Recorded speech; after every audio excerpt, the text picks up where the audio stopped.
भाद्रपद शुक्ल पक्ष की तृतीया को मनाया जाता है हरतालिका तीज व्रत। सौभाग्यवती स्त्रियां अपने सुहाग को अखंड बनाए रखने और अविवाहित युवतियां मनचाहा वर प्राप्ति हेतु ये व्रत करती हैं। उत्तर प्रदेश के पूर्वांचल और बिहार में मनाया जाने वाला ये व्रत करवा चौथ से भी कठिन है, क्योंकि करवा चौथ में चांद देखने के बाद जहां व्रत समाप्त हो जाता है, इसमें पूरे दिन निर्जला रहने के बाद अगले दिन पूर्णाहुति के उपरांत ही व्रत का समापन होता है। ऐसी मान्यता है कि पहली बार इस व्रत को माता पार्वती ने भगवान शिव शंकर हेतु किया था, इसलिए इसमें विशेष रूप से गौरी शंकर का ही पूजन किया जाता है।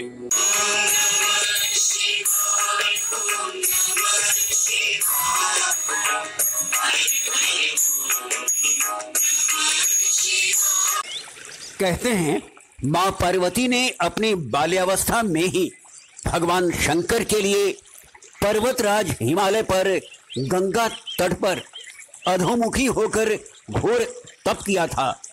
इस अवधि में अन्न न खाकर केवल हवा के सेवन के साथ सूखे पत्ते चबाकर काटी थी। माघ की शीतलता में निरंतर जल में प्रवेश कर तप किया। बैसाख की जला देने वाली गर्मी में पंचाग्नि से शरीर को तपाया।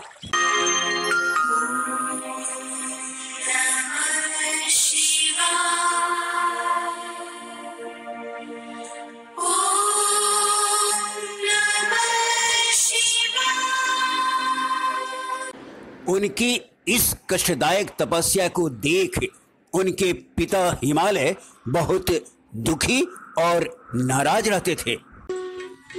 एक दिन नारद मुनि उनके घर पधारे और उनके पिता से कहा, हे गिरिराज, मैं भगवान विष्णु के साथ आपकी कन्या के विवाह का प्रस्ताव लेकर आया हूं। वे आपकी कन्या की घोर तपस्या से काफी प्रसन्न हैं। इस बारे में मैं आपकी राय जानना चाहता हूं। नारद जी की बात सुन अत्यंत प्रसन्नचित्त हो पर्वतराज बोले, श्रीमान, यदि स्वयं विष्णु जी जो साक्षात ब्रह्म हैं मेरी कन्या का वरण करना चाहते हैं तो मुझे भला क्या आपत्ति हो सकती है। भला कौन पिता नहीं चाहेगा उसकी पुत्री सुख संपदा से युक्त पति के घर की लक्ष्मी बने। नारद जी ने लौटकर विष्णु जी को विवाह तय होने की बात से अवगत कराया, लेकिन इस खबर को सुन पार्वती जी के दुख का ठिकाना न था।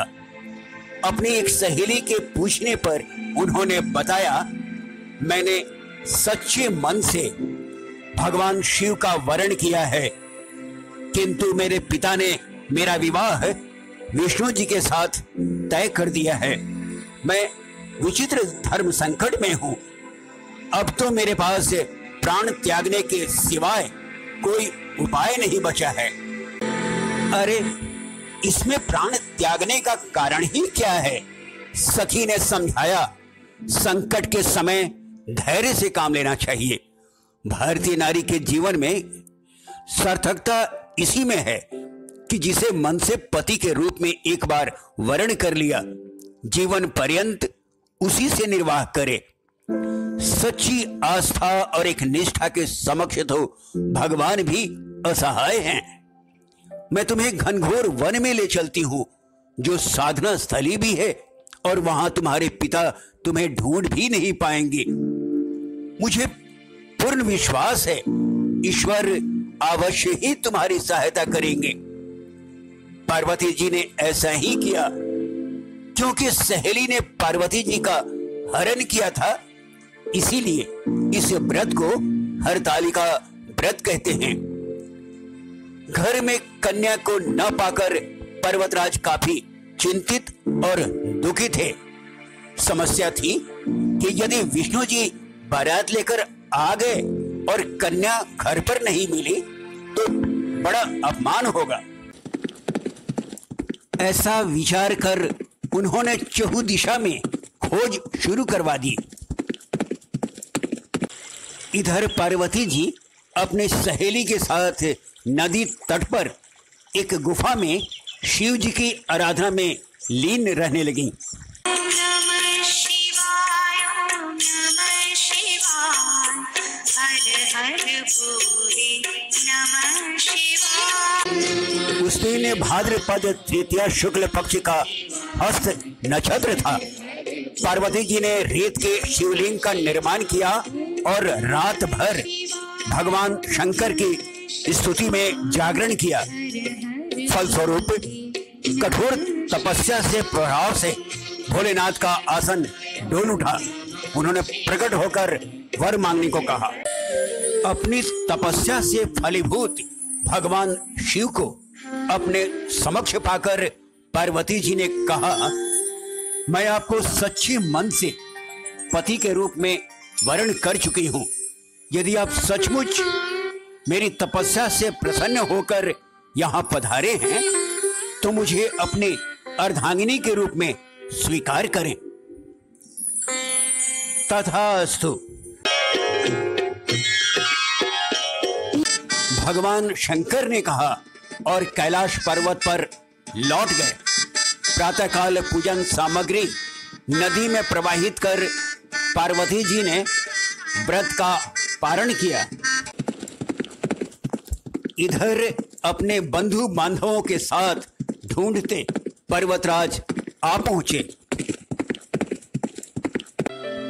दुखी मन से कठोर तपस्या का कारण पूछा तो पार्वती जी का जवाब था, अपने जीवन के अधिकांश वक्त की इस कठोर तपस्या का मेरा एकमात्र उद्देश्य महादेव जी को पति के रूप में प्राप्त करना था। आज मैं अपनी तपस्या की कसौटी पर खरी उतरी हूं। चूंकि आप मेरा विवाह विष्णु जी के साथ तय कर चुके थे, अतः मैं अपने आराध्य की तलाश में घर से चली आई। अब तो तभी लौटूंगी जब आप मेरा विवाह महादेव जी के साथ करेंगे। पर्वतराज ने उनकी इच्छा मान ली और पूरे विधि विधान से शिव पार्वती का विवाह संपन्न हुआ।